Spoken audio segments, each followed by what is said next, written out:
Bonjour, alors aujourd'hui je te propose une activité sur l'échographie.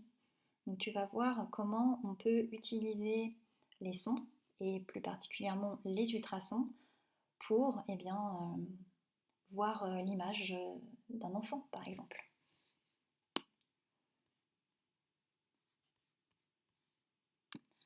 Alors, on te dit que les ultrasons sont fréquemment utilisés en médecine, notamment lors des échographies. Et on va se demander comment des signaux ultrasonores permettent-ils d'obtenir des informations. Alors, le premier document, on te présente l'examen médical, donc l'examen de l'échographie. On te dit que c'est une technique d'imagerie médicale, donc c'est-à-dire c'est une technique qui va permettre de faire des images basées sur l'utilisation des ultrasons.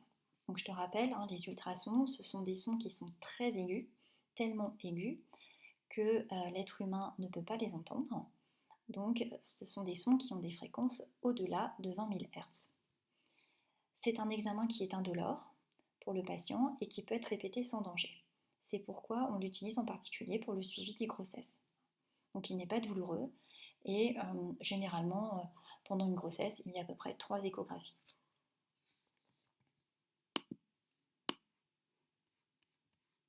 Alors, le deuxième document t'explique globalement le principe de l'échographie.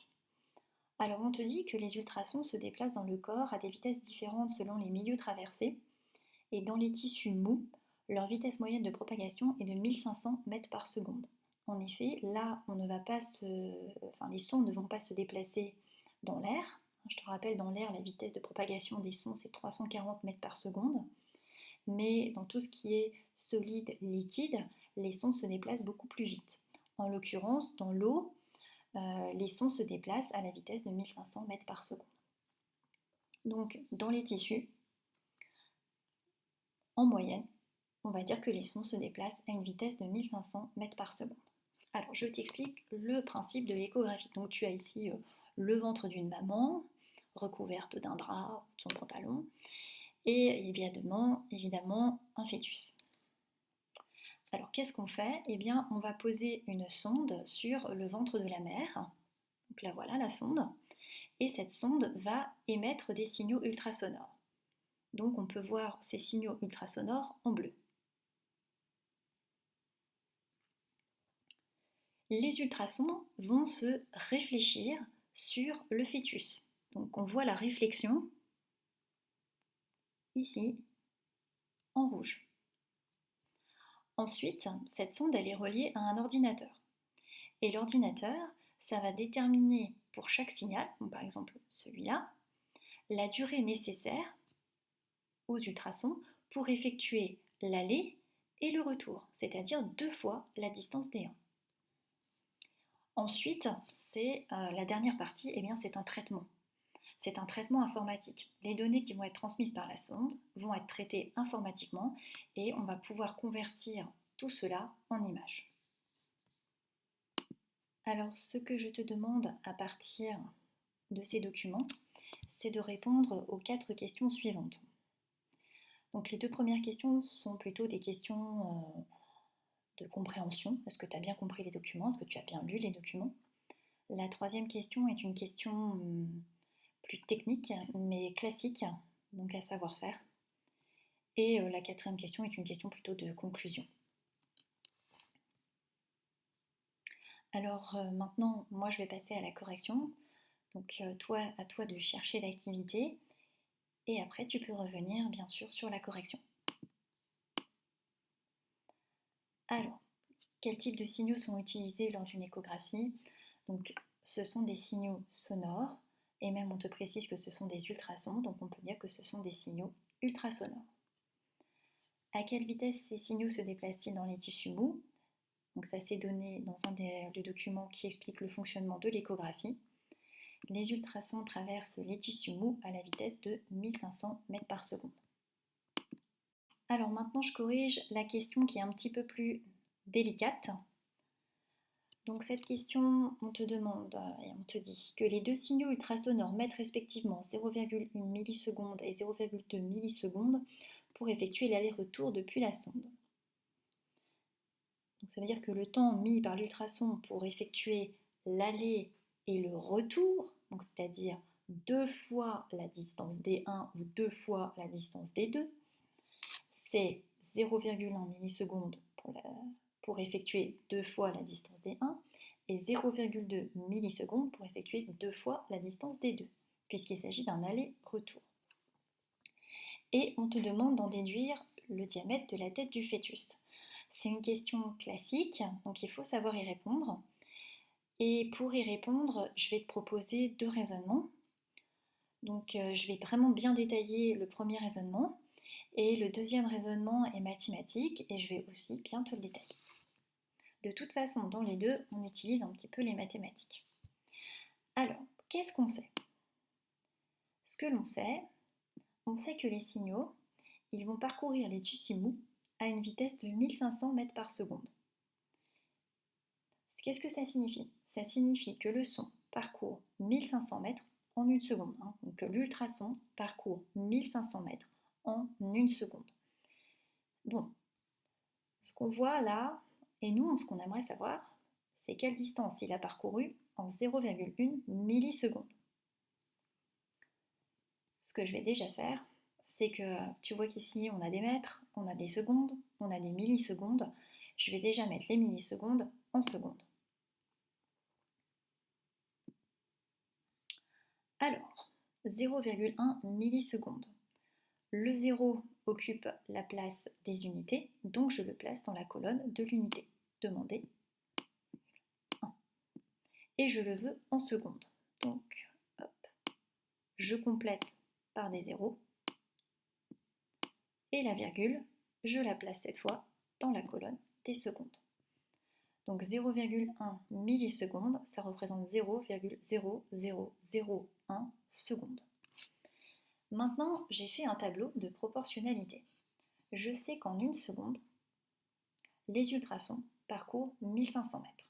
Et moi, ce que j'aimerais savoir, c'est en 0,0001 seconde, eh bien, combien de mètres les ultrasons vont-ils parcourir? Eh bien, pour savoir ça, je fais tout simplement le produit en croix. Et ça équivaut à faire 1500 fois 0,0001 divisé par 1. Donc c'est équivalent d'écrire que c'est 1500 fois 0,0001.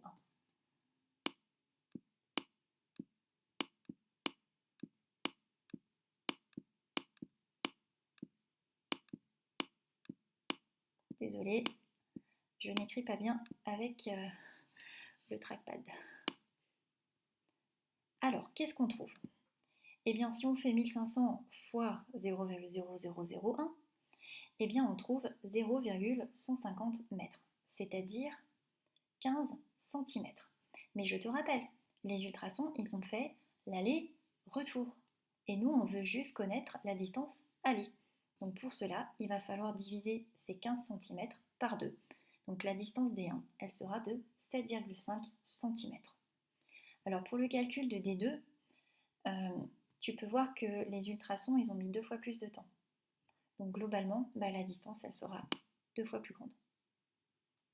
Donc c'est pour ça que j'ai mis que la distance D2, elle est de 15 cm. Et après, on te demandait le diamètre de la tête du fœtus. Eh bien, c'était tout simplement D2 moins D1, et ça fait 7,5 cm. Donc ça, c'est une première façon d'arriver à D1 et à D2. Maintenant, je vais te montrer une manière peut-être plus mathématique.